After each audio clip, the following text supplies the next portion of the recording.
जय हिंद, नमस्कार। तो कैसे हैं आप सब। मैं उम्मीद करता हूँ आप बहुत बेहतर होंगे और अपनी पढ़ाई को बेहतरीन तरीके से कर रहे होंगे। साथियों, जैसा कि आप लोगों को मालूम है, आरपीएफ एसआई को ध्यान में रखते हुए हमने एक प्रैक्टिस सेट स्टार्ट किया है, जिसमें डेली के 17 से लेकर 18 क्वेश्चन हम करवाते हैं। और ये प्रीवियस ईयर के क्वेश्चंस होते हैं जो कि प्रीवियस ईयर के एग्जाम में पूछे गए थे। ठीक है, तो हम आज जो लेकर आए हैं वो प्रैक्टिस सेट नंबर 2 है और इसमें मिक्सअप क्वेश्चन चलते हैं। तो स्टार्ट करते हैं हम हमारा प्रैक्टिस सेट नंबर 2। आइए सभी जुड़िए और इस प्रैक्टिस सेट्स का लाभ उठाइए। स्टार्ट करने से पहले आप सभी वीडियो को लाइक करें, चैनल को सब्सक्राइब करें और अपने दोस्तों में शेयर करें। चलिए आइए स्टार्ट करते हैं। आरपीएफ एसआई के लिए प्रैक्टिस सेट नंबर 2 का पहला क्वेश्चन है। क्या दिया गया आप लोगों को? मोना आभूषणों के 2 सेट प्रत्येक 4,000 रुपए में, कितने में? प्रत्येक को 4,000 रुपए में खरीदती है। उसने आभूषणों के इन सेटों को, एक सेट को 8% के लाभ पर और दूसरे सेट को 6% की हानि पर बेच दिया। इस पूरे लेन देन में उसे कुल कितने रुपए का लाभ या हानि हुई, ये आपको बताना है। यानी कि आपसे जो पूछा गया है वो सभी रुपयों में पूछा गया है, पैसों में पूछा गया है, यहाँ परसेंटेज का कोई रोल नहीं है। चलिए देखिए, मोना आभूषणों के 2 सेट प्रत्येक 4,000 रुपए में खरीदती है। ठीक है, अब देखिए इन क्वेश्चन को कैसे सॉल्व करना आपको देखना होगा कि उसने आभूषणों के इन सेट को, एक सेट को 8% के लाभ पर 8% का लाभ हो रहा है आपको। तो सबसे पहले आपको देखना होगा प्यारे विद्यार्थियों की 8% का फ्रैक्शन में मान क्या होता है ना। 8% को जैसे ही आप फ्रैक्शन में सॉल्व करोगे, परसेंट हटाया बटे में 100, 4 से डिवाइड कर लीजिए 2 बार, 4 से डिवाइड कर लीजिए 25 बार, 2/25, यानी कि ये जो 2 होगा वो आपका सीपी होगा और 1 जो है वो आपका क्या होगा? प्रॉफिट होगा। अगर इसकी जगह लॉस होता तो फिर ये क्या हो जाता? आपका लॉस हो जाता। ठीक है, तो यहाँ पर ये जो 1 है वो क्या है प्यारे विद्यार्थियों? ये आपका प्रॉफिट है। ठीक है, यानी कि सीपी और अगर एसपी का अगर हम रेशियो बनाए, सीपी और एसपी का रेशियो बनाए तो वो कैसे बनेगा कि सर 25 रुपए की चीज यानी कि सीपी 25 था, बेच कितने में रहे हो? 2 का लाभ कमा रहे हो यानी कि 27 में बेच रहे हो। फिर जो है वो आपको 6% की हानि उठानी पड़ रही है। अगली बार में आपको क्या करना पड़ रहा है? 6% की हानि उठानी पड़ रही है। तो अब इसका 6% का जो है वो फ्रैक्शन में मान देखोगे तो 6% का बटे में 100, ठीक है, डिवाइड कर लिया 2 से, तो ये 3 बार चला गया, ये चला गया आपका 50 बार, यानी कि 3/50। आपको मालूम होगा प्यारे विद्यार्थियों की ये आपका सीपी होता है और ये जो है वो आपका लॉस है, क्योंकि इस बार आपको क्या हो रहा है? लॉस हो रहा है ना। यानी कि सीपी यदि 50 है तो 3 का क्या हो रहा है? लॉस हो रहा है, यानी कि 47 में आपको सेल किया गया होगा। ठीक है, ओके।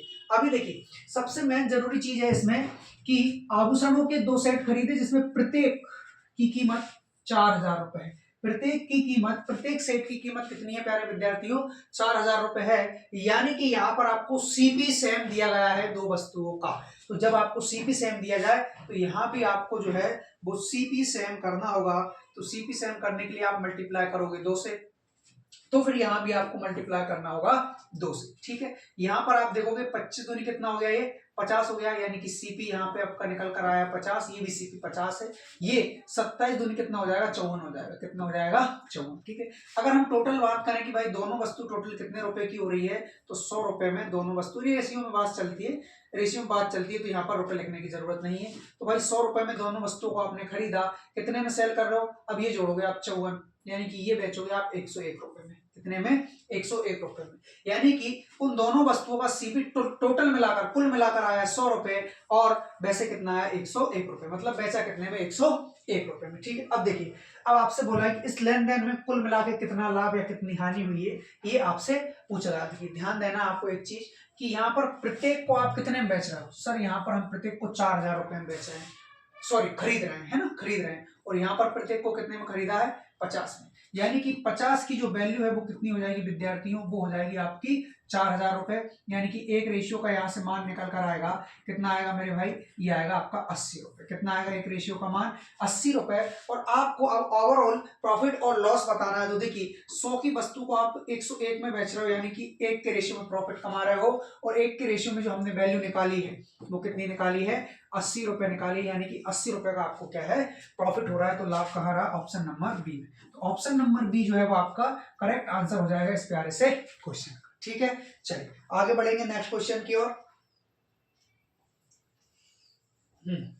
देखिए बताइएगा आप, क्वेश्चन नंबर सेकंड का आंसर दीजिए फटाफट। क्वेश्चन नंबर सेकंड का आंसर क्या होगा? यदि प्रत्येक 30% की दो क्रमिक छूट है ना, वृद्धियां, ओके, प्रत्येक 30% की दो क्रमिक कमियों से कितने प्रतिशत अधिक है और दशमलव के 2 अंकों तक आपको बताना है। चलिए बताइए फटाफट, आंसर कीजिए। इस क्वेश्चन का राइट आंसर क्या होने वाला है कि आपको प्रत्येक 30% की दो वृद्धियां करनी है, फिर प्रत्येक 30% की दो कमियां करनी है। तो वृद्धि कमियों से कितनी अधिक है वही आपको बताना है। देखिए 30% की दो वृद्धि करोगे तो मेरे भाई आप मुझे एक चीज बताइए कि अगर कोई भी चीज अपने आप में 100% होती है और 30% की आप दो वृद्धि करोगे तो 130 और 130 कर दोगे, बोलो है कि नहीं, बटे में 100 लिखोगे, ठीक है, क्योंकि ये चीज हम परसेंटेज में मानते हैं।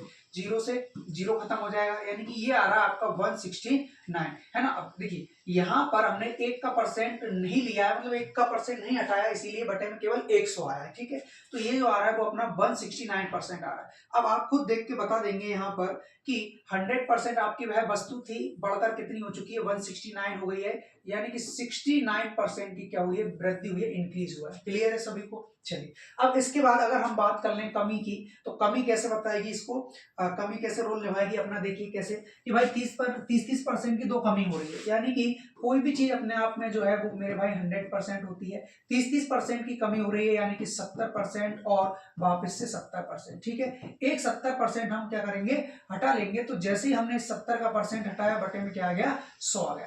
इन दोनों जीरो से दोनों जीरो खत्म हो चुकी है, 7 7 होता है 49, कितना होता है 49। तो मेरे भाई कोई भी चीज अपने आप में 100% होती है, जो कि हमने मानी है, ये कितनी बची है, 49 बची है। कितनी बची है सर, 49 बची है, यानी कि 51% की यहाँ पर ओवरऑल कमी हुई है। कितने की, 51% की। बस आपको यही बताना था कि जो वृद्धि आ रही है वो कमी से कितना अधिक है। तो आप देख पा रहे होंगे, आप देख पा रहे होंगे कि भाई वृद्धि जो है वो अपनी 69% हो रही है, कमी कितनी हो रही है, 51% हो रही है, यानी कि इन दोनों में जो अंतर है वो अंतर कितने का है वो देखिए। सबसे पहले तो अंतर है 18 का। अच्छा किससे अधिक है मेरे भाई, इससे, किससे, इससे, क्योंकि ये तो 69 है और ये आपका 51 है, तो इसी से अधिक होगा। और हमसे पूछा भी यही था कि जो कमी से कितने प्रतिशत अधिक है, भाई जो कमी हो रही है उससे वृद्धि कितनी प्रतिशत अधिक है, तो हम देख पा रहे होंगे 18 अधिक है, किससे, 51 से।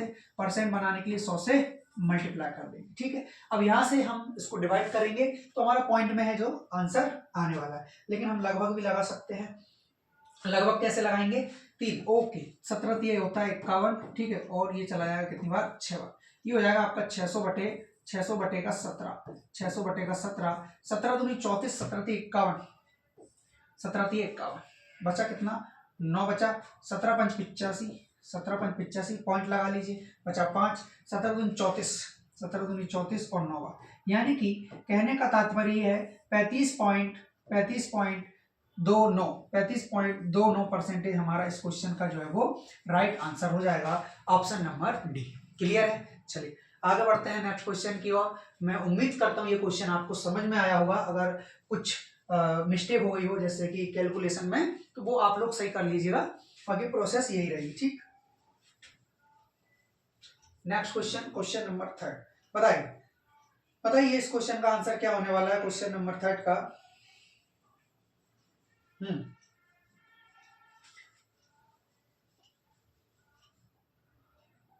देखिए आपको ये क्वेश्चन नंबर 3 है, ठीक है।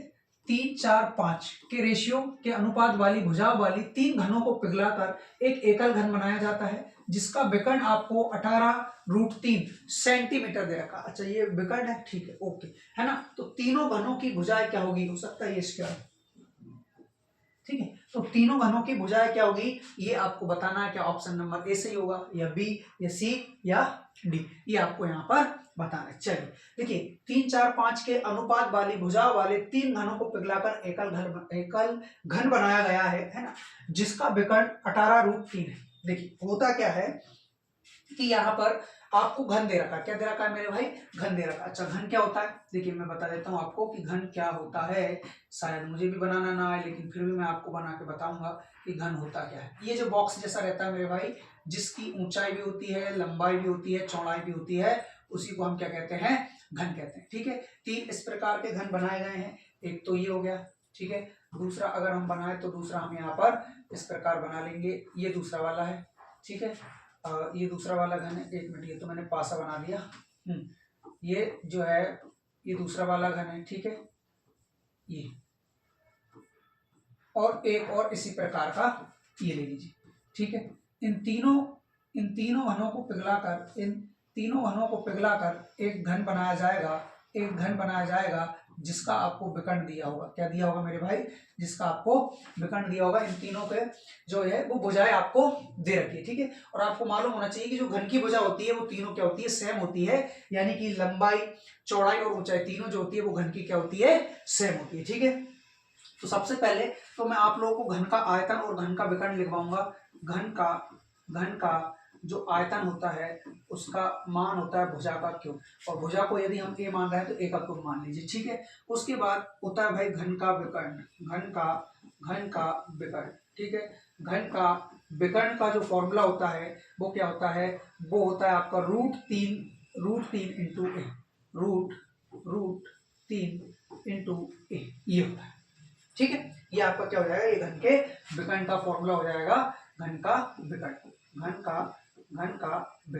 ठीक है। ये आपके घन का विकर्ण का फॉर्मूला है रूट 3 इंटू ए, क्लियर है। चलिए, अब ये दो मैं आपको लिखवा चुका हूं यहाँ पर। तो अब आपको क्या करना है, सबसे पहले जो बड़ा वाला घन है उसका आपको क्या निकालना होगा, उसकी आपको भुजा निकालनी होगी, तभी जाके आपको पता चलेगा भाई उसका आयतन कितना हो रहा है। क्यों? क्योंकि यहाँ भी हम तीनों का आयतन निकाल कर तीनों को प्लस कर देंगे तो जो हमें वो रेशियो का मान किसमें, भुजाओं में पता चल जाएगा। देखिए कैसे, घन का जो विकर्ण है वो आपको दे रखा है, कितना दे रखा है, रूट 3 इंटू ए। और यहाँ पर घन का विकर्ण कितना दे रखा है सर, यहाँ पर घन का विकर्ण दे रखा है आपको रूट 3, और यहाँ पर दे रखा है आपको, इसको आप a√3 भी लिख सकते हैं। रूट 3 से रूट 3 चला जाएगा, यानी कि a का जो मान निकलेगा वो क्या निकलेगा, वो निकलेगा 18। वो क्या निकलेगा सर, वो निकलेगा 18। यानी कि यहाँ पर आपने बड़े घन की भुजा निकाल ली। क्या कर लिया आपने, बड़े घन की भुजा निकाल ली है। अब हम बड़े घन का आयतन निकालेंगे। एक जो सबसे बड़ा वाला घन है उसका हम क्या है, हम आयतन निकालेंगे। तो सबसे बड़े घन का अगर हमें आयतन निकालना है, भुजा का क्यूब करना होगा, है ना। और भुजा कितनी है, भुजा है सर आपके पास 18। इसका आपको जो है वो क्यूब करना होगा। अब देखिए, आपसे बोला कि भाई एक जो घन है उसकी 3 और अगले वाले की 4, उसके भी अगले वाले की 5, यानी कि तीनों घनों की आपको भुजा दे रखी है 3, 4, 5। लेकिन ये इनकी भुजाओं का रेशियो है। अगर आपको इनको भुजा माननी है, भुजा बनानी है, तो उसके लिए किसी वेरिएबल से इंटू करना होगा। यानी कि हम क्या करेंगे कि 3 का इंटू एक्स से कर देंगे, ठीक। फिर उसके बाद 4 का इंटू एक्स से कर देंगे और 5 का इंटू एक्स से कर देंगे। तो ये भुजा बन गई, ये पहले वाले घन की भुजा बन गई, ये दूसरे वाले घन की भुजा बन गई, ये तीसरे वाले घन की भुजा बन गई, ठीक है। अभी हमें इनका आयतन निकालना है। आयतन कैसे निकलेगा, हमें पता है कि क्यूब करके आयतन निकलता है सर, बिल्कुल, क्योंकि घन का जो आयतन होता है वो भुजा का क्यूब होता है। यानी इसका क्यूब कितना हो जाएगा सर, इसका क्यूब हो जाएगा 9×27 एक्स क्यूब, ठीक है। इस वाले का कितना हो जाएगा सर, 16 चौका 64 एक्स क्यूब। इस वाले का कितना हो जाएगा 125 एक्स क्यूब। इन सभी को आप जोड़ दीजिए, तो तीनों का मिलाकर के जो है वो हमें आयतन पता चल जाएगा। और तीनों को मिलाने पर ही एक नया घन बना है जिसकी भुजा है 18। अगर इसका भी हम आयतन निकालेंगे तो हमें क्या करना होगा, इस सभी को ऐड करना होगा। ऐड करने पे कितना आ रहा है, 11 और 5 16, ठीक है।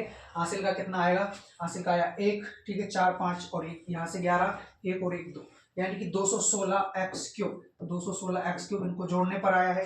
ये तीनों घनों की भुजाओं का जो आयतन लिया गया है उनको जोड़ने पर आया है इतना, और इसको मिलाकर एक बड़ा वाला बनाया गया है जिसका आयतन कितना होगा 18 का क्यूब। 18 का क्यूब, यानी कि कहने का तात्पर्य ये है, इसको हम 18 इंटू 18 लिख सकते हैं ताकि काटने में काम आए, ठीक है।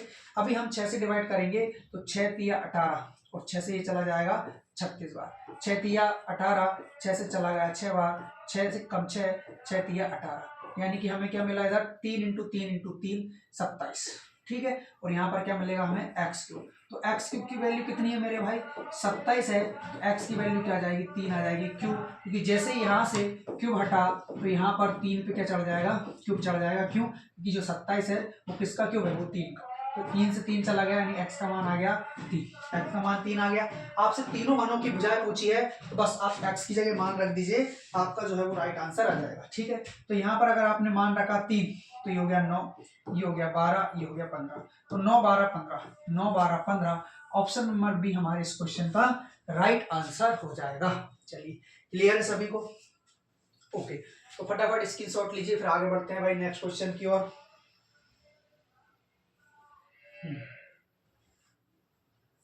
क्वेश्चन नंबर 4 बताइए, क्वेश्चन नंबर 4 का राइट आंसर क्या होगा? क्या दिया आपको? 108 डिग्री के केंद्रीय कोण के साथ 7 सेंटीमीटर व्यास वाले एक वृत्त के त्रिज्यखंड के चाप की लंबाई ज्ञात कीजिए। यदि यदि पाई की जगह, अच्छा यहाँ पे आया नहीं वो साइन, ये रहता भाई पाई रहती है, ठीक है, पाई की जगह 22/7 का उपयोग किया जाए। पाई का जो मान है वो कितना? 22/7 उपयोग करोगे। वैसे 3.14 भी होता है, लेकिन जो है वो हमें 22/7 का उपयोग करना है। ठीक, चलिए आ जाइए। अब देखिए 3.14 होता है ना, हाँ, तो देखिए 108 डिग्री के केंद्रीय कोण के साथ 7 सेंटीमीटर व्यास वाले, क्या है ये? व्यास वाले वृत्त के त्रिज्यखंड। ओके ओके, सबसे पहले हम एक वृत्त बना लेंगे। ये तो बड़ा वाहियात वृत्त बनाया, ये लीजिए, ये एक हमने क्या किया? वृत्त बना लिया। ये हमने एक वृत्त जो है वो बना लिया है।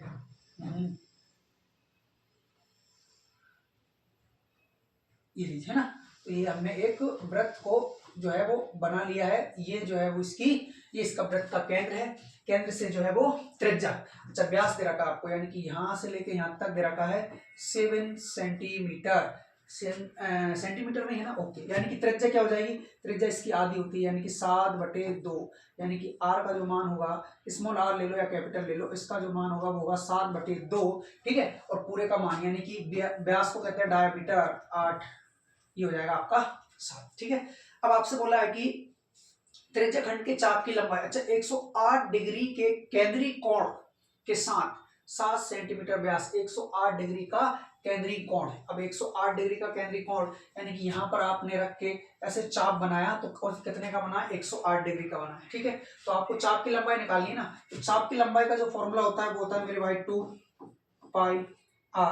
2πr थीटा बटे इंटू थीटा बटे 360। ये किसका होता है? ये होता है वृत्त के त्रिज्यखंड के चाप की लंबाई, वृत्त के त्रिज्यखंड के चाप की लंबाई, वृत्त के त्रिज्यखंड के चाप की लंबाई, त्रिज्यखंड के चाप की लंबाई का जो है वो ये फॉर्मूला होता है। ठीक है, हाँ, तो यहां से 2 पाई का मान तो आपको दिए गया है भाई, 22/7 रखना है। नहीं भी दिया हो तो आपको परेशान नहीं होना है, याद रखना है कि सर 22/7 ही रखेंगे। ठीक है, उसके बाद आर का मान क्या हो जाएगा? 7/2। ठीक है, अब थीटा की जगह क्या रखोगे? थीटा की जगह सर जो हमें दे रखा होगा स्टार्टिंग में, जितने भी डिग्री का हमसे बोला जाए, तो 108 बटे कितना? 360। ओके, तो यहां से देखिए 7 से 60 डिवाइड हो गया, इससे ये डिवाइड हो गया। अभी अगर देखा जाए तो ये जो है वो कितनी बार जाएगा? 72 कितनी बार? 5 बार तो ये जा रहा है 72 से, और 3 बार ये जा रहा है, नहीं 3 बार नहीं, 108 ही है ना, 3 बार तो नहीं जाएगा। चलो रुको, 3 से काटो ना, 3 तरह का 9, 3 छंग 18, ठीक है, और ये जो है वो कितनी बार जाएगा? अच्छा 3 से, 36 से काट लो, 36 से 3 बार ये चला गया, 10 बार ये चला गया। हाउ 36 थी 108 और 36 दाम 360, चला गया कि नहीं? बिल्कुल। अभी हमें क्या करना है? अभी हमें 2 से डिवाइड करोगे 11 बार, 2 से डिवाइड कर लोगे 5 बार, मत करो, 5 की जरूरत थोड़ी है। हो गया हमारा काम, यहीं से हो गया। अरे मिट जा भाई, तो ये कितना था? ये 22 था, है ना, ये 22 था। ओके, तो यहाँ पे ये कितनी बार जा रहा है? 3 बार जा रहा है, और ये जा रहा है 10 बार। ठीक, बचा क्या? बचा हमारे पास 22 और कितना? 3/10, है ना। तो 22 का जब आप 3/10 में गुणा करोगे, ये था आपका 22/7, तो 7 तो हमारा चला गया था, एक सेकेंड, 22/7, 7 से 7 चला गया था। अब 22 का जब आप मल्टीप्लाई करोगे 3 में, तो ये हो गया आपका 66 बटे में कितना है? 10, यानी कि 6.6 centimetre, 6.6 centimetre. Option number A इस क्वेश्चन का जो है वो राइट आंसर हो जाएगा। चलिए ठीक है, इस क्वेश्चन का राइट आंसर है ऑप्शन नंबर ए। तो मैं उम्मीद करता हूँ ये क्वेश्चन आपको समझ में आया होगा और बहुत ही बेहतरीन तरीके से आपको लगा होगा कि हाँ ये क्वेश्चन आपके लिए उपयोगी है, यूजफुल है। ठीक, चलिए आगे बढ़े फटाफट। ओके, बताइए जरा इस क्वेश्चन का आंसर बताइए कि भाई इस बेहद सरल से क्वेश्चन का आंसर क्या होने वाला है कि एक ठोस शंकु जिसका वक्र पृष्ठीय क्षेत्रफल उसके आधार के क्षेत्रफल का 2 गुना है तथा उसकी तिर्यक ऊंचाई 6√3 है। इसकी ऊंचाई क्या होगी, हाइट बताना है कि भाई इस शंकु की ऊंचाई क्या होने वाली है। चलिए बताइए फटाफट, आंसर कीजिए भाई इस क्वेश्चन का आंसर क्या होगा। एक ठोस शंकु जिसका वक्र पृष्ठीय क्षेत्रफल, देखिए सबसे पहले तो मैं आपको बता दूं कि भाई शंकु क्या होता है। शंकु जो है अगर बन जाए तो बहुत अच्छी बात है। अरे क्या बात है, ये तो गलत बन गया, केक वाली टोपी बन गई भाई। ये तो ये जो है वो थोड़ा थोड़ा मैंने बनाने का प्रयास किया है। तो ये जो है वो शंकु है। ये क्या है सर, ये जो है वो शंकु है। यहाँ से आप ये लीजिए लाइन डालते हैं तो ये ठीक है। ओके, तो ये क्या बन गया आपका, ये एक शंकु बन चुका है जिसमें ये जो रहती है ये, इसे हम कहते हैं एल, और एल को नाम दिया जाता है तिर्यक ऊंचाई। ठीक है, यानी कि तिर्यक ऊंचाई। ओके, अभी ये जो है ये आपसे हाइट पूछी गई है, यानी कि इसका मान आपसे पूछा गया है, इसका मान जो है वो आपसे पूछा गया है और ये जो है वो आपको दिया हुआ है। मतलब ये आर होता है, ये क्या होता है, ये आर होता है। ठीक है, ये आर होता है। क्लियर है सभी को? चलिए यहाँ तक क्लियर होगा ऐसे मैं आप सभी से उम्मीद करता हूं। देखिए एक ठोस शंकु जिसका वक्र पृष्ठीय क्षेत्रफल उसके आधार के क्षेत्रफल का 2 गुना है। अब देखिए जो शंकु का वक्र पृष्ठ का क्षेत्रफल होता है उसका फॉर्मूला क्या होता है। देखिए शंकु के वक्र पृष्ठ का क्षेत्रफल, वक्र पृष्ठ का क्षेत्रफल, जो क्षेत्रफल होता है पाई आर एल। क्या होता है मेरे भाई, शंकु के वक्र पृष्ठ का शंकु के वक्र पृष्ठ का क्षेत्रफल होता है पाई आर एल, और उसके आधार के क्षेत्रफल का, आधार का क्षेत्रफल क्या होगा। देखिए आधार ये है, इसका जो आधार है बेस मतलब ये जो है ये, इसको कहते हैं भाई आधार। ठीक है, आधार मतलब ये नीचे लगा हुआ है। ठीक है, इसका क्षेत्रफल तो आप इसको तो देख ही पा रहे होंगे, ये होता है आपका, ये जो होता है भाई ये वृत्त होता है। क्या होता है, ये वृत्त होता है। और वृत्त के क्षेत्रफल का जो फॉर्मूला होगा, वृत्त के क्षेत्रफल का जो फॉर्मूला होता है, यानी कि शंकु का जो आधार है, बेस है, वो वृत्त से बना हुआ है, और वृत्त से बना हुआ है तो इसमें वृत्त का क्षेत्रफल लगेगा। अच्छा, वृत्त का क्षेत्रफल लगेगा तो वृत्त का क्षेत्रफल क्या होता है, वृत्त का क्षेत्रफल पाई आर स्क्वायर। क्या होता है मेरे भाई, पाई आर स्क्वायर।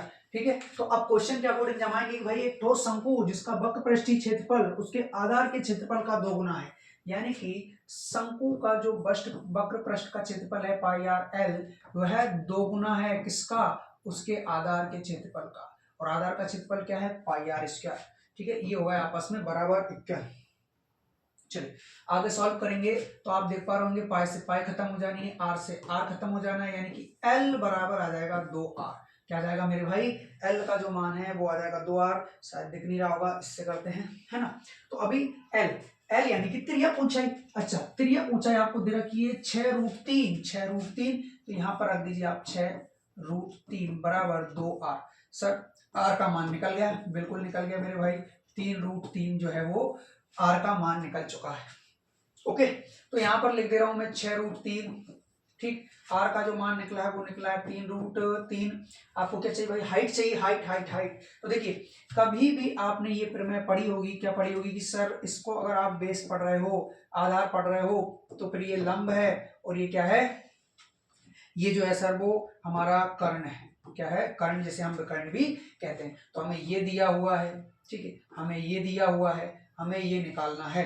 तो इसके लिए जो फॉर्मूला है वो कौन सा है, वो है सर कि तिर्यक ऊंचाई यानी कि एल का स्क्वायर बराबर एच का स्क्वायर प्लस आर का स्क्वायर। एच आर आगे पीछे हो सकते हैं, तो एल बराबर क्या, एल बराबर हो जाएगा, अच्छा एच बराबर, ठीक ठीक ठीक ओके। तो फॉर्मूला यही है भाई, एल का स्क्वायर एच का स्क्वायर प्लस आर का स्क्वायर, एच मतलब हाइट, ठीक। तो यहां से हमें एच का मान चाहिए, यानी कि एल के स्क्वायर में से अगर आर का स्क्वायर कम कर दूं तो एच का स्क्वायर आ जाएगा, लेकिन हमें केवल एच चाहिए, तो इस पे चढ़ जाएगा रूट, इस पे चढ़ गया रूट। बस यहां से आप एच निकाल सकते हैं बहुत ही आसानी से। तो देखिए भाई एल का मान क्या है, 6√3, 6√3 यानी कि 6√3 का स्क्वायर करोगे तो 6 का स्क्वायर हो गया 36, और √3 का जैसे इंटू किया तो भाई √3 जो है वो करनी से बाहर निकला, माइनस आर का मान क्या है 3√3, 3 का स्क्वायर हो गया 9, और √3 का स्क्वायर किया तो 3 बाहर निकल आया। ये सब ब्रैकेट में है, बराबर में, सॉरी रूट में, हाँ ये सब रूट में है, बराबर में क्या चल रहा है आपका एच हाइट, ठीक। यहां से हम इसको आगे सॉल्व करेंगे तो ये कितना हो जाएगा मेरे भाई, ये हो जाएगा आपका, आप 3 कॉमन भी ले सकते हैं, और 36 में से 9 गया तो कितना बचेगा, 27 बचेगा, है ना, 27 ही बचेगा ना, ठीक है। तो 3 कॉमन ले लीजिए आप, 3 कॉमन इंटू कर लीजिए, 6 18, 108 हो गया, ये हो गया आपका 108, और ये हो गया 9 27, किसमें, रूट में है, किसमें है मेरे भाई, रूट में है। यहाँ से हाइट का मान निकलेगा तो ये हो रहा है आपका 18, यानी कि एक यहाँ से बचता है, ओके, और यहाँ से क्या बचेगा 81, है ना। तो ये किसमें है, रूट में है, यानी कि रूट से जो बाहर निकलेगा वो 9 × 9 81 होता है, यानी कि 9 बाहर निकलेगा। तो ऑप्शन नंबर बी क्या हो जाएगा आपका राइट आंसर। ये किसमें है, हाइट सेंटीमीटर में, किसमें है, सेंटीमीटर में। तो मैं उम्मीद करता हूँ ये क्वेश्चन आपको समझ में आया होगा। अगर समझ में आया हो तो फटाफट वीडियो को लाइक कर दीजिए और अपने दोस्तों में शेयर कर दीजिए जो आरपीएफ एग्जाम, मतलब आरपीएफ एसआई और कांस्टेबल के एग्जाम की तैयारी कर रहे हैं, ठीक है। चलिए आ जाइए फटाफट नेक्स्ट क्वेश्चन की ओर। क्वेश्चन नंबर 6, क्वेश्चन नंबर 6 में क्या दिया हुआ है, क्वेश्चन नंबर 6 में दिया है भाई, सुहास गलती से भाज्य के रूप में वह संख्या ले लेता है जो मूल्य भाज्य से 10% कम थी, वह गलती से भाजक के रूप में वह संख्या ले लेता है जो मूल भाजक से 20% कम थी। यदि प्रश्न को हल करने पर सही भागफल 24 था और सहसफल 0 था, तो ये मानते हुए कि उसकी गणना में कोई त्रुटि नहीं है, कोई त्रुटि नहीं है, तो सुहास को कितना भागफल प्राप्त होगा। बहुत ही शानदार क्वेश्चन है मेरे भाई, बताएंगे आप सभी के इस क्वेश्चन का जो है वो आंसर क्या होने वाला है।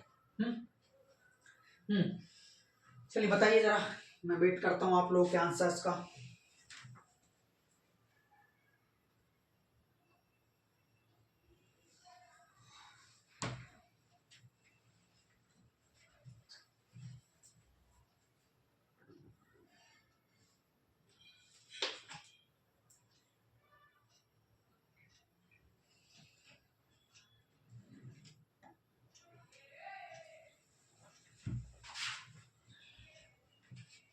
हाँ जी, देखिए सुहास गलती से भाज्य के रूप में वह संख्या ले लेता है जो मूल्य भाज्य से 10% कम थी। भाज्य की बात चल रही है, बहुत ही बढ़िया, ठीक है, ओके। तो देखिए सबसे पहले मैं आपको एक चीज कंफर्म कर देता हूं यहां पर कि जब आप भागफल में भाजक से मल्टीप्लाई करते हैं तो आपका भाज्य निकल कर आता है। क्या निकल कर आता है, भाज्य निकल कर आता है, ठीक है। अगर हम बात करें भाज्य की, तो जो भाज्य है वो पहले कितना 10%, मूल्य भाज्य से 10% कम था, मूल्य भाज्य से 10%। अब देखिए भाज्य की बात चल रही है, 10% का फ्रैक्शन में मानते होता है 1/10, यानी कि मूल यानी कि ओरिजिनल और एक होता है नया, ठीक है, ओरिजिनल और न्यू, ठीक। अगर मूल 10 था तो अभी कितना हो रहा है, 9 हो रहा है, ठीक है। तो अब आपसे बोला गया है, अच्छा अब ये तो उसकी भाज्य की बात थी, भाजक का क्या हो रहा है भाई, 20% कम हो रहा है, जो भाजक हो रहा है वो 20% कम हो रहा है, यानी कि भाजक की अगर हम बात करें इसकी भाजक की, और 20% कम हो रहा है।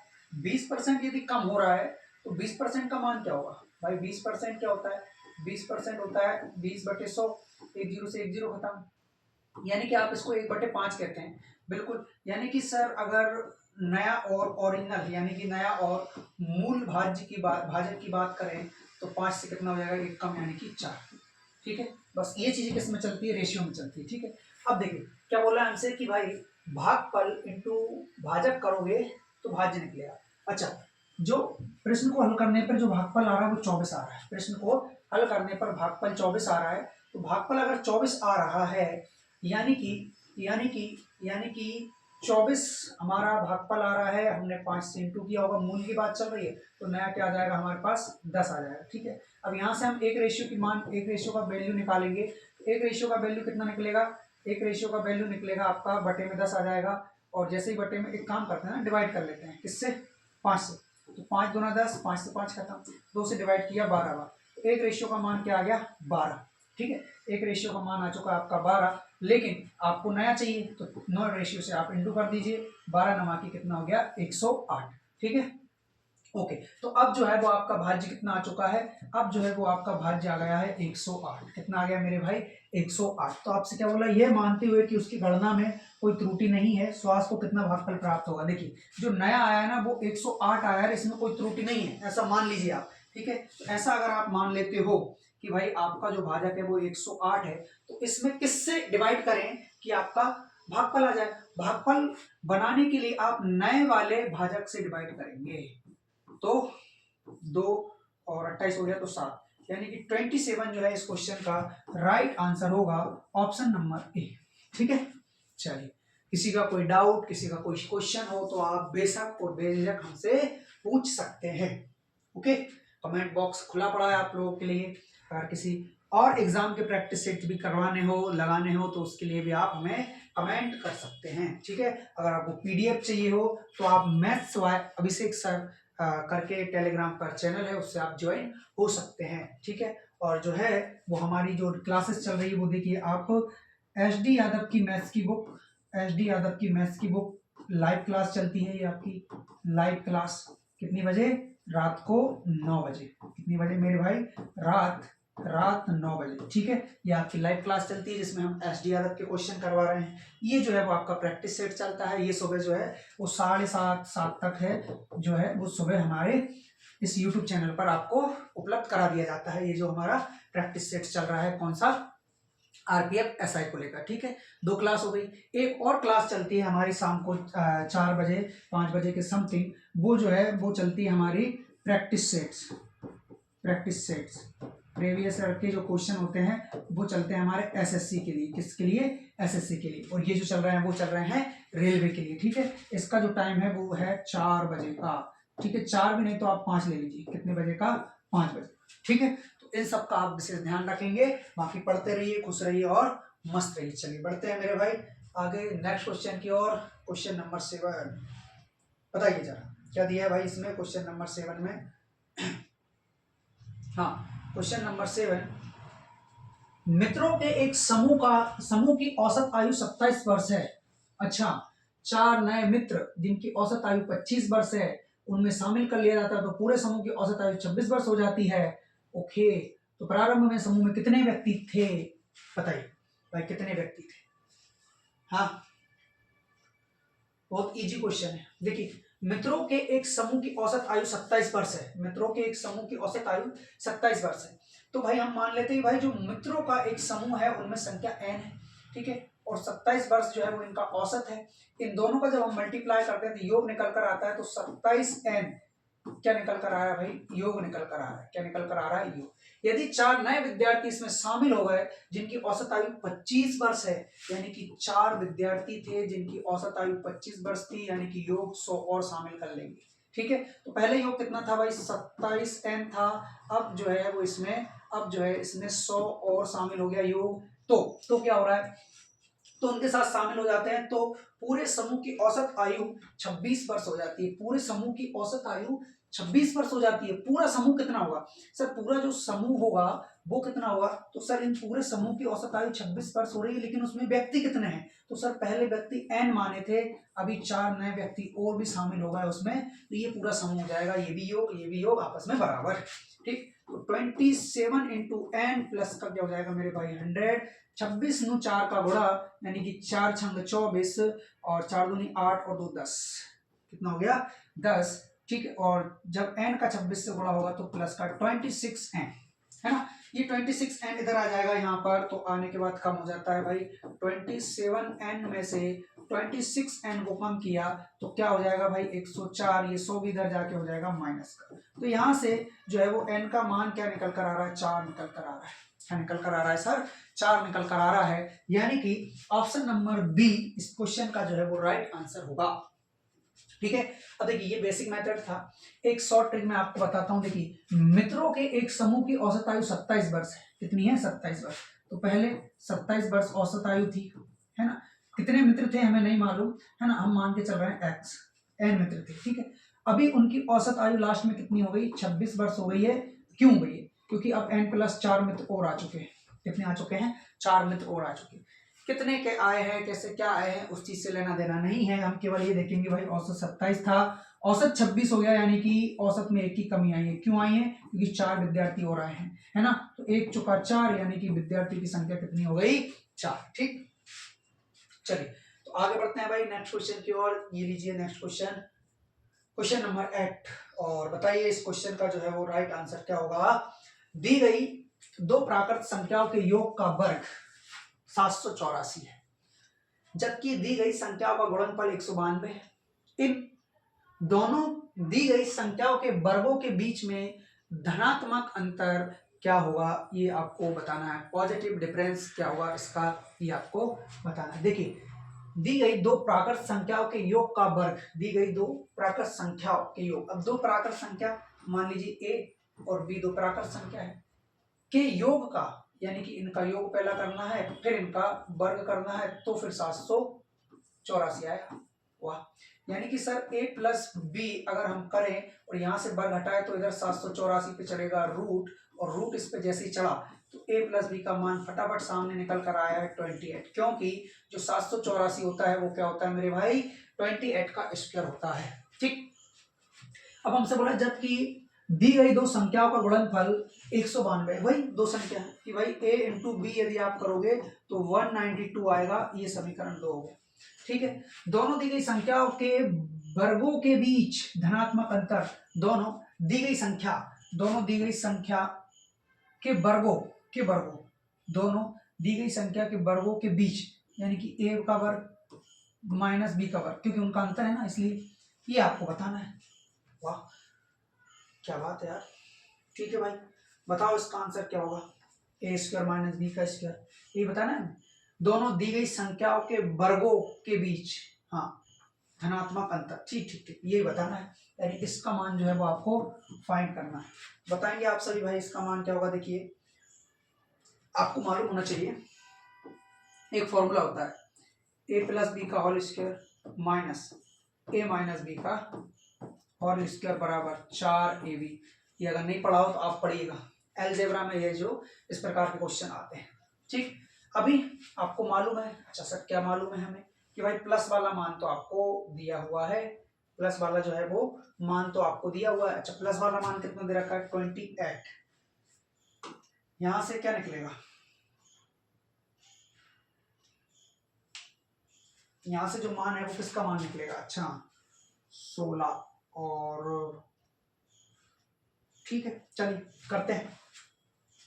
ओके, तो यहां से आपको मालूम है कि ये इसका मान होता है। अच्छा ये इसका मान अगर होता है तो हम a माइनस बी निकाल लेंगे, a माइनस बी का होल स्क्वायर निकाल लेंगे आसानी से, क्या दिक्कत है, कोई दिक्कत नहीं है ना। ठीक है, तो अभी देखिए आपको क्या करना होगा, अभी आपको a प्लस बी का होल स्क्वायर, यानी कि सीधा सीधा आपको 784 रख देना है यहाँ पर, 784 माइनस, अच्छा माइनस इसका मान तो नहीं दिया हुआ है, इसका नहीं दिया तो कोई बात नहीं, बराबर 4ab। अच्छा 4 तो है, लेकिन सर ab का मान क्या, ab का मान तो दे रखा है 192। ठीक है, इसका आप जब आप इसमें मल्टीप्लाई करोगे तो 4 दूनी 8 और 19 चौक 76, 768। ये 784 बराबर के बाद जाएगा, बड़ी संख्या का है माइनस का हो जाएगा, और आंसर भी माइनस में देगा, है ना। तो इसको आप 784 को इधर ले आइए, और इसमें से जैसे ही आप कम करोगे तो जो है वो आपका आंसर किस में आने वाला है, कितना बचा, 14 में से 6 और 1 16 बचा, है ना, और माइनस का बचा, तो माइनस से माइनस खत्म। ठीक है, जैसे ही आप इसको हटाओगे इसका मान 4 आ जाएगा, यानी कि a माइनस बी का मान क्या आ गया मेरे भाई, a माइनस बी का जो मान आया है वो 4 आया है, क्या आया है 4। और a प्लस बी का मान आपको मालूम ही है 28, तो यहाँ पर आप लिख लीजिए a माइनस बी का मान है 4, और a प्लस बी का मान है 28। आपको इसका मान बताना है ना कि दोनों दी गई संख्याओं के वर्गों के बीच में धनात्मक अंतर। ठीक है, बस सीधा सीधा आपको इसका मान बताना है। तो उसके लिए आपको सिंगल सिंगल का मान पता होना चाहिए, और सिंगल सिंगल का मान क्या पता होगा कि ए बी। ठीक है, ओके करो। ठीक, तो यहां से इन दोनों समीकरण को अगर आप साथ लिख लेते हो भाई, a प्लस बी बराबर 28, a माइनस बी बराबर का 4। ठीक, इन दोनों से ये खत्म। 2a का मान कितना आ गया भाई 32, यानी कि a का मान आ जाएगा 16। ठीक है, तो a का मान आ चुका है आपके पास 16, a का मान आ चुका है आपके पास 16। और b का मान निकालने के लिए क्या करना होगा कि दोनों में से किसी भी एक समीकरण में जो है वो आप a का मान रख सकते हैं। तो यहाँ अगर आप a का मान रख रहे हो, ठीक है, तो ये बराबर के बाद जाएगा, यानी कि क्या बचेगा 12 बचेगा। ठीक है, 12। तो a का मान क्या हो गया, अच्छा b का मान, ठीक है, b का मान जो है वो हो गया 12, तो b का मान आ गया 12, a का मान है 16। ठीक है, इन्हीं का आपको मान बताना है भाई। a का स्क्वायर करोगे 256 हो गया, और इसका कितना आता है 144 आता है। बस इसी का मान बताना है। यहाँ से बचा आपका 2 है ना, और यहाँ से बचा 1, और यहाँ से बचा 1, 112। यानी कि ऑप्शन नंबर 4 यानी कि ऑप्शन नंबर डी है जो आपका इस क्वेश्चन का राइट आंसर हो जाने वाला है। ठीक, चलिए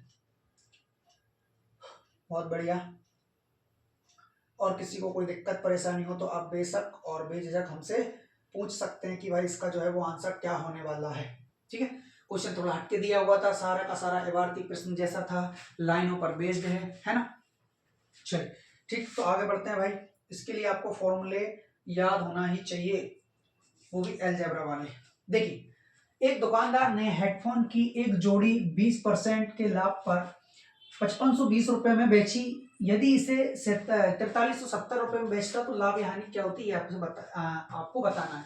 हेडफोन की एक जोड़ी 20% के लाभ पर, अच्छा 20% के अगर लाभ पर बेची है मेरे भाई, तो इसका फ्रैक्शन में मान 1/5, यानी कि सीपी हो गया 5 और ई हो गया एक आपका प्रॉफिट, है ना। यानी कि सीपी और एसपी का अगर हम रेशियो निकालें तो यहाँ रेशियो क्या निकलेगा 5:6। क्या निकलेगा 5:6।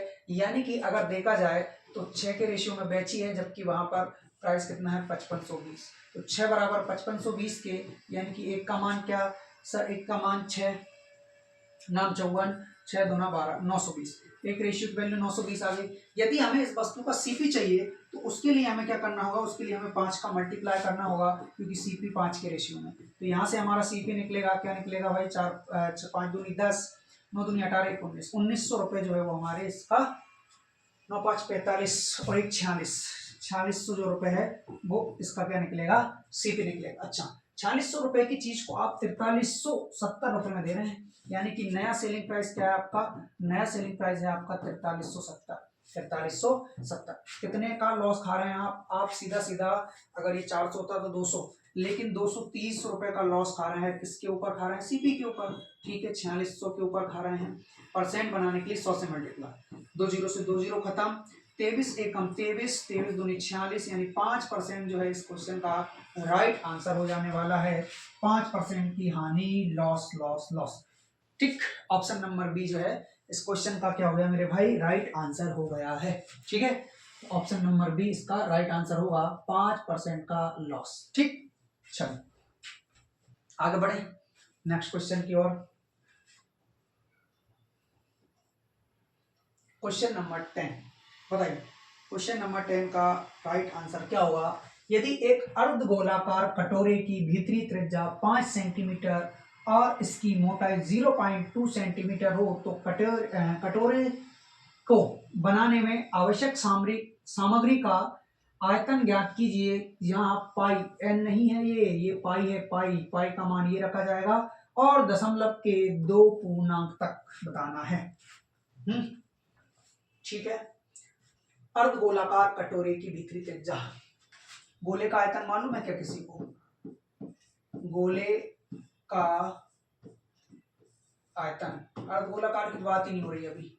गोले का जो आयतन होता है, गोले का जो आयतन होता है पाई नहीं 4/3 पाई आर क्यूब। क्या होता है बेटे, 4/3 पाई आर क्यूब। अर्धगोले का क्या हो जाएगा, अर्धगोले का गोले का अर्धगोले का आयतन, अर्धगोले का आयतन, तो अर्धगोले का आयतन इसका आधा हाफ, इसका आधा हाफ, तो हाफ कैसे, 4/3 है ना, 4/3 की जगह आ जाएगा 2/3 pi R cube, pi R cube ये होता है। ठीक है, लेकिन आपको एक चीज और भी ध्यान रखनी है मेरे भाई कि कटोरे की भीतरी त्रिज्या और बाहरी त्रिज्या, देखिए भीतरी त्रिज्या दे रखी है और मोटाई दे रखी है, इसका मतलब ये है कि जो गोला है वो खोखला है, गोला जो है वो खोखला है, और जैसे गोला खोखला आ जाए तो फिर यहाँ पर आपको इसको चेंज करके थोड़ा सा क्या करना होगा मेरे भाई, यहाँ पर आपको बड़े आर का क्यूब लेना है माइनस छोटे आर का क्यूब लेना है, बस ये करना है, आपका आंसर आ जाने वाला है। ठीक है, गोला बनाओ, क्या देख लीजिए, गोला देख लीजिए, 1 मिनट। अर्धगोला, अर्धगोला देखिए आप सबसे पहले,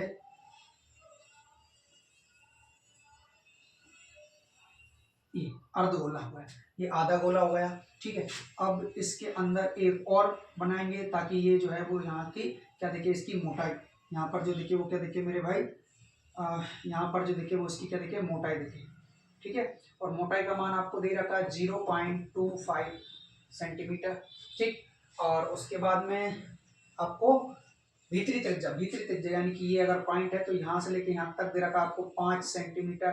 ठीक है, तो अब मुझे आप ये बताइए भाई, इतना आपको मालूम है, इतना भी आपको मालूम है, तो आप ये पूरा नहीं बता सकते क्या, ये पूरा नहीं बता सकते क्या, बिल्कुल बता सकते हैं भाई, ये 5 है, ये 0.25 है, टोटल कितना हो जाएगा 5.25, ये भारी त्रिज्या हो जाएगी, है ना, तो ये भार की त्रिज्या है, ये जो है वो भारी त्रिज्या, भारी त्रिज्या।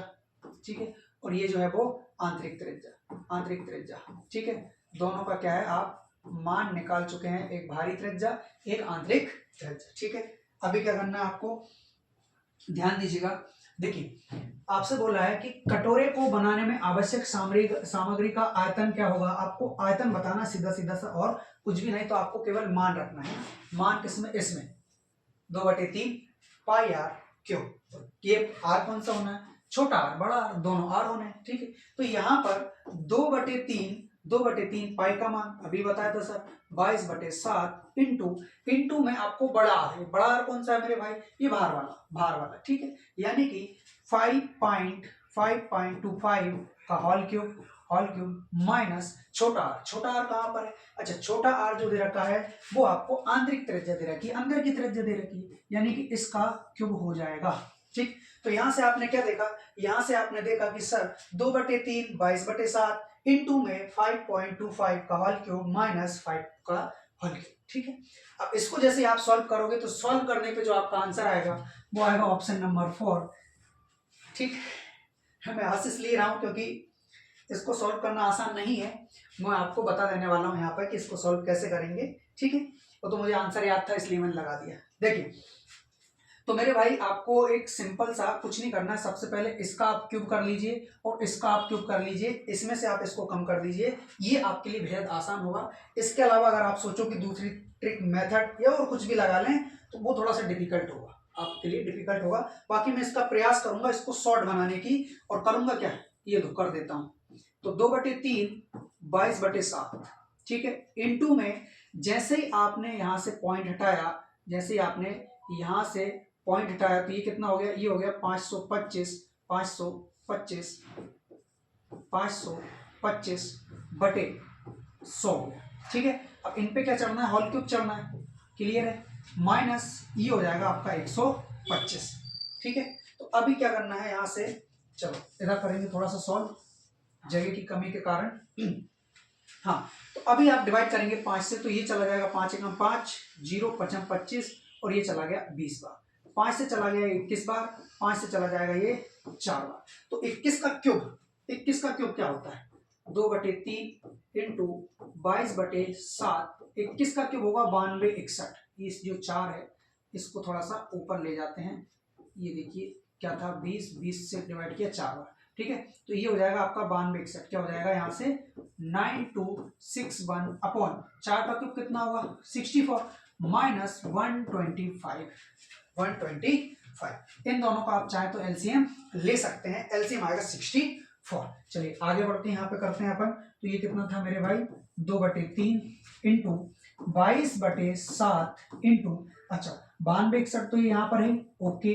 अपॉन में एलसीएम कितना आया 64 माइनस 125 इंटू 64। सर ये इंटू में 64 क्यों? ये इसलिए मेरे बच्चे क्योंकि जब हमने 64 एलसीएम लिया तो 64 से 64 चला गया तो 9 to 6 1 में तो एक का इंटू कर दिया, लेकिन जब 1 से 64 को डिवाइड किया तो 64 बार डिवाइड हुआ, उस 64 का पलट के ऊपर इंटू होता है। ठीक, चलिए अब देखिए यहाँ पर ये 2 बार चला गया 2 से, सॉरी 11 बार चला गया 2 से, ठीक है, ओके।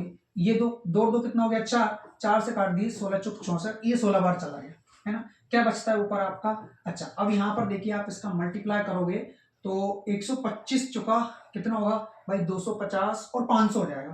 500 की एक जीरो हासिल का कितना है 50, ठीक है। और जैसे 2 और भी तो 750 हो जाएगा, 6 बार में 750 हो जाएगा, बिल्कुल हो जाएगा, ठीक है। तो 750 और 800 के समथिंग हो जाएगा, कितना हो जाएगा 800 यानी 8000।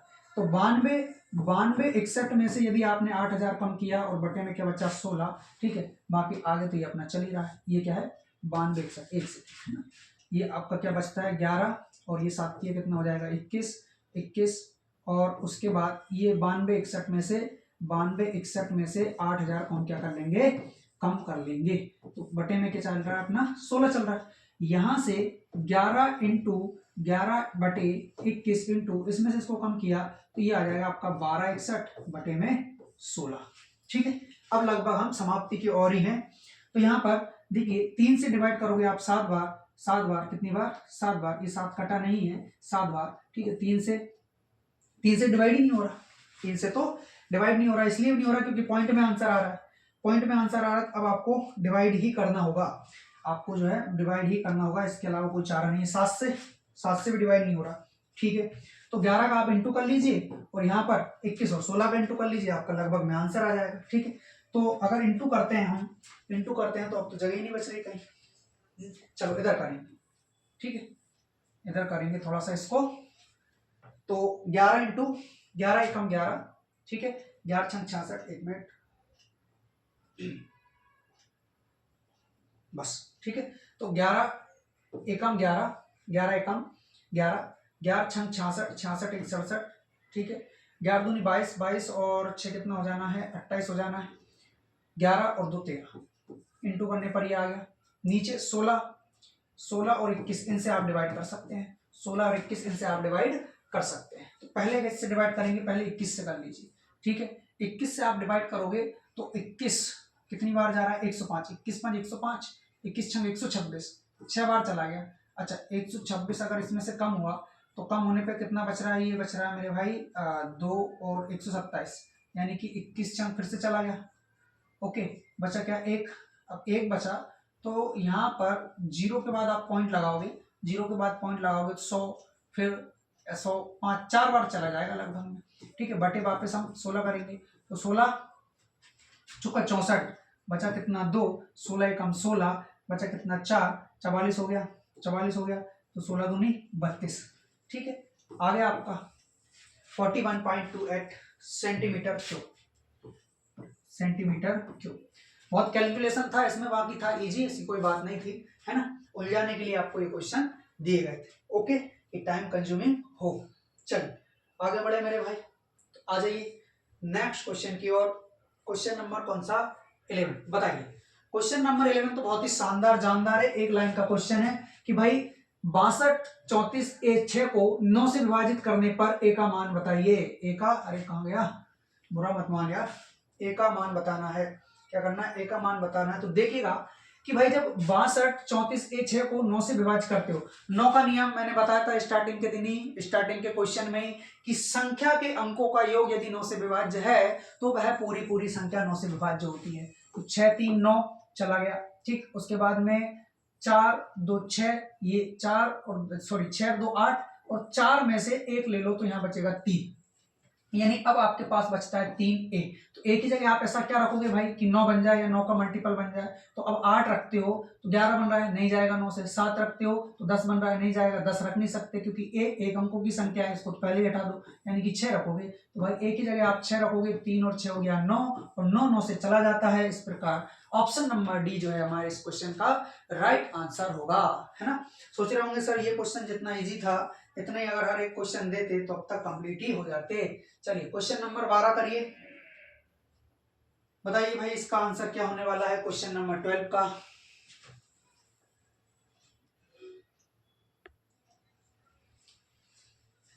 हाँ जी, बताइए जरा इस क्वेश्चन का आंसर क्या होगा भाई।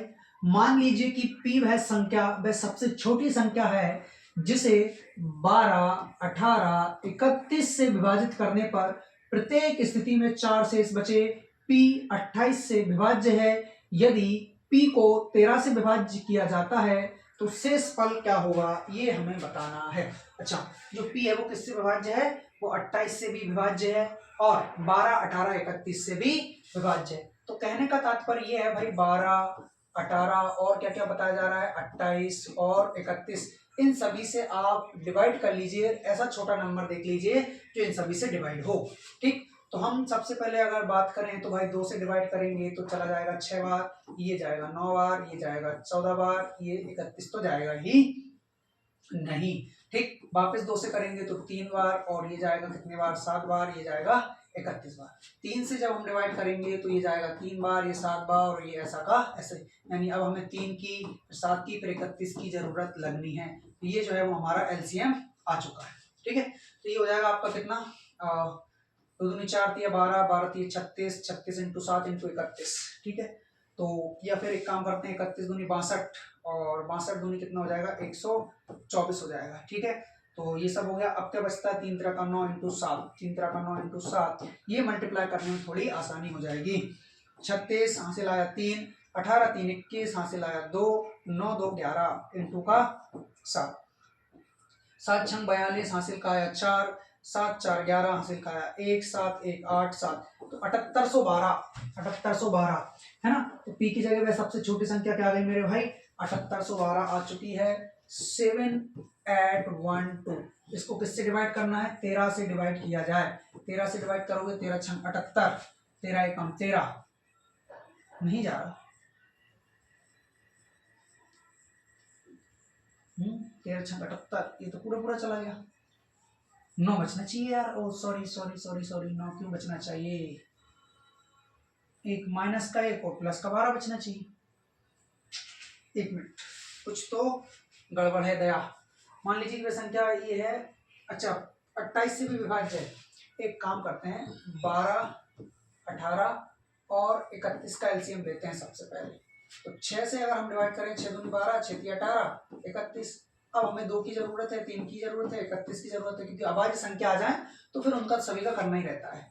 33 तिया हो जाएगा मेरे भाई 93 और 6 दूनी 12, 12 तिया 36 हासिल आया 3, 12 नामा की 108 और 3 111, ये हो गया।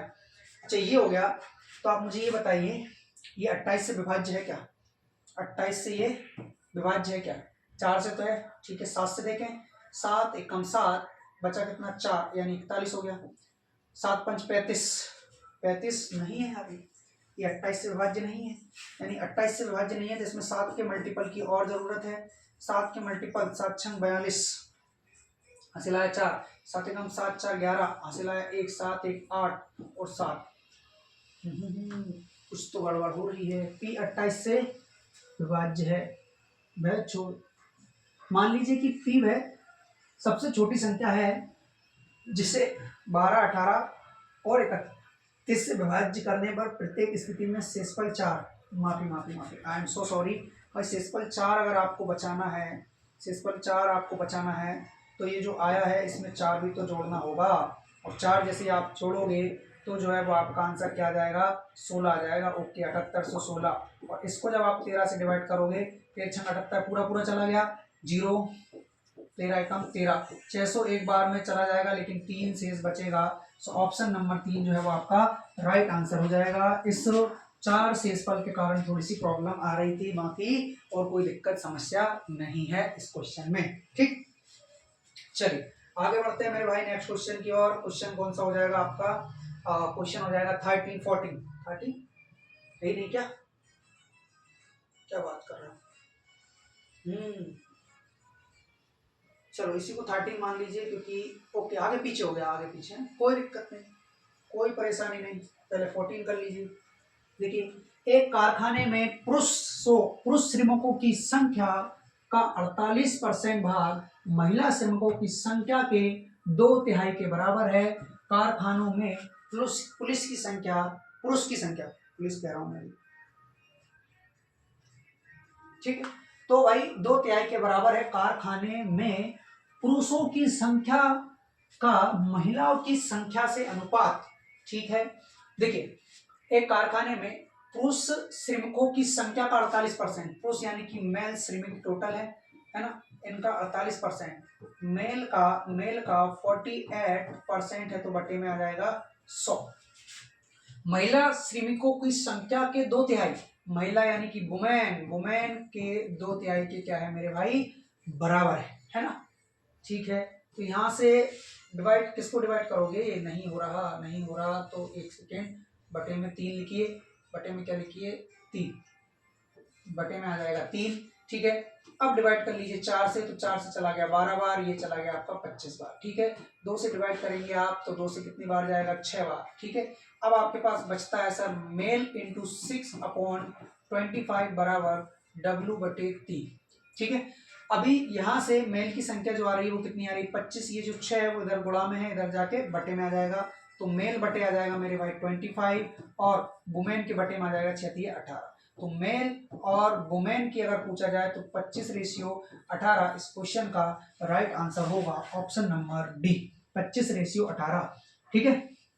यही पूछा गया था, अगर यही पूछा गया है तो यही फिर आंसर भी है। चलिए आगे बढ़िए फटाफट, क्वेश्चन नंबर 13, 14 हम पहले कर चुके हैं, है ना, ओके।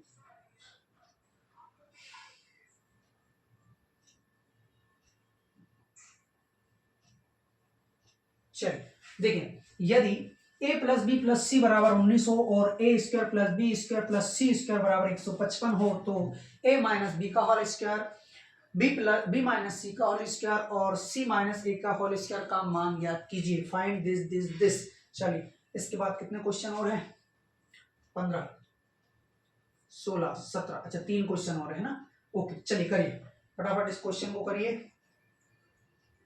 टाइम ज्यादा हो गया आज है। यदि a प्लस बी प्लस सी का होल स्क्वायर, अच्छा आप लोगों को अलजेब्रा पढ़ा ही नहीं, आप लोगों ने नहीं पढ़ा होता, आइए मैं पढ़ाता हूँ। a प्लस बी प्लस सी का जो होल स्क्वायर होता है वो क्या होता है मेरे भाई, a का स्क्वायर प्लस b का स्क्वायर प्लस c का स्क्वायर प्लस 2 ब्रैकेट में ab plus bc plus ca, ये होता है, ठीक है। तो यहां से आपको दिया गया है भाई, इसका मान दिया है 19 का लिख दोगे आप स्क्वायर, है ना, और इसका मान जो है वो क्या दिया है आपको, ऑलरेडी 155 दिया है, 155 plus 2ab plus bc plus ca, ठीक है। तो यहां से आप मान निकालोगे, अच्छा मान निकालोगे तो देखिए ये हो जाता है आपका 361, और ये कितना है 155 plus 2ab plus bc plus ca, ठीक है। अभी इसमें से जब आप इसको कम करोगे तो 11 में से 5 को कम किया तो क्या बचा 6, और ये 0 206 बराबर में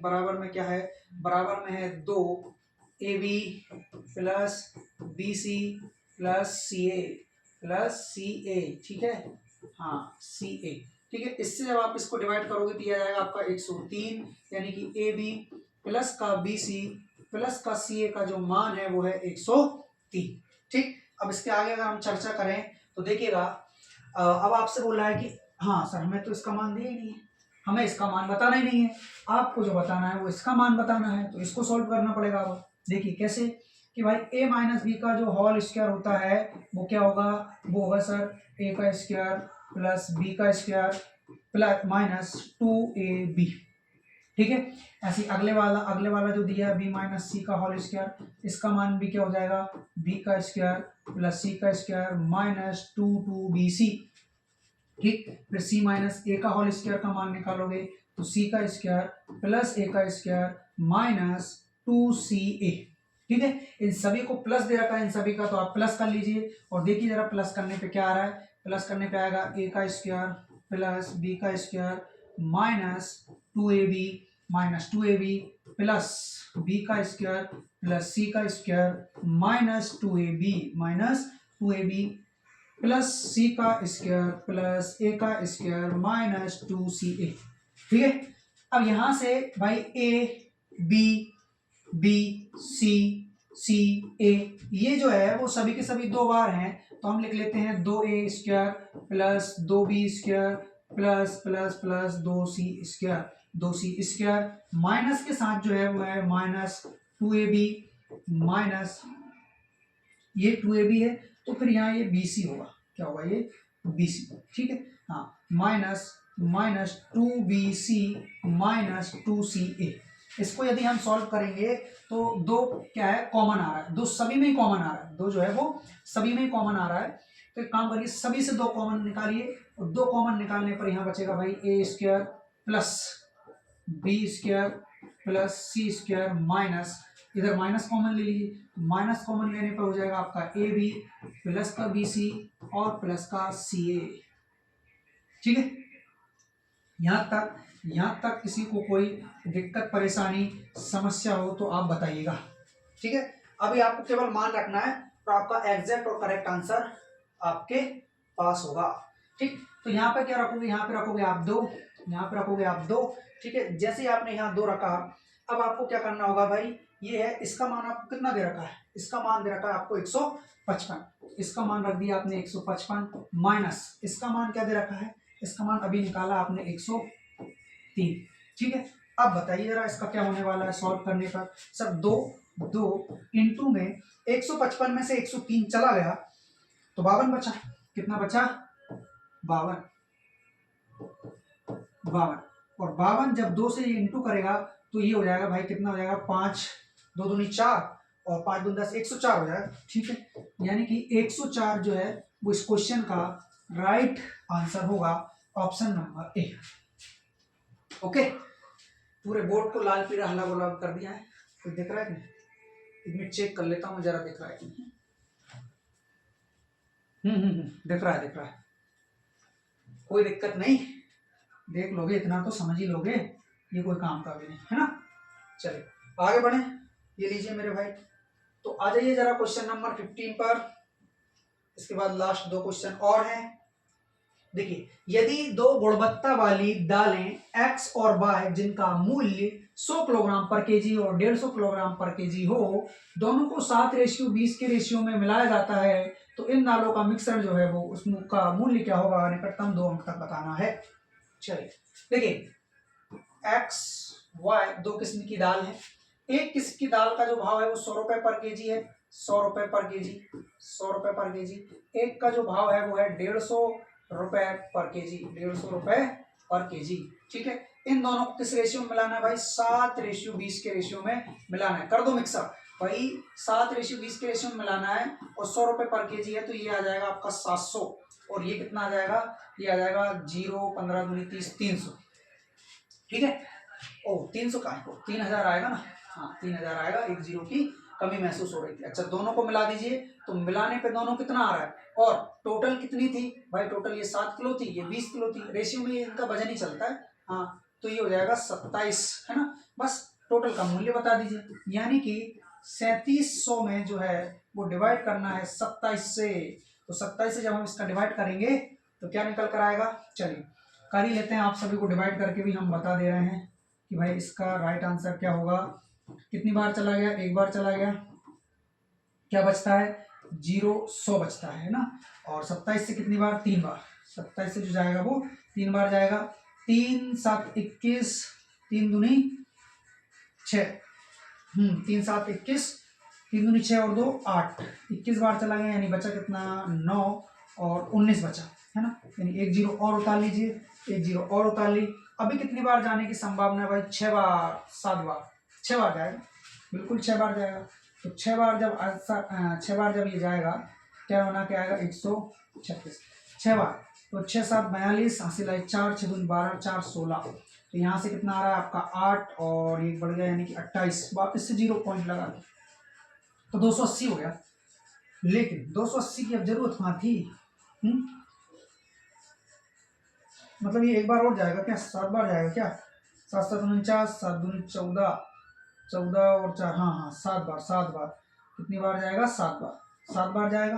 तो 7 7 49 हासिल का है, 4 भाई 7 18। ओके, आई एम सॉरी 8, ठीक है। तो ये जो है वो 137 आंसर आ जाएगा भाई इसका, ऑप्शन नंबर ए। अभी थोड़े से में जज्बात बदल जाते। हाँ हाँ, चलिए question number 16, second last question है आपका ये। बताइए जरा इसका आंसर क्या होगा कि ए और बी अकेले एक कार्य को क्रमशः 4 दिन और 9 दिनों में पूरा कर सकते हैं। वह दोनों बी से प्रारंभ करते हैं, एकांतर एक एक दिन छोड़कर काम करते हैं। एकांतर का मतलब यही होता है।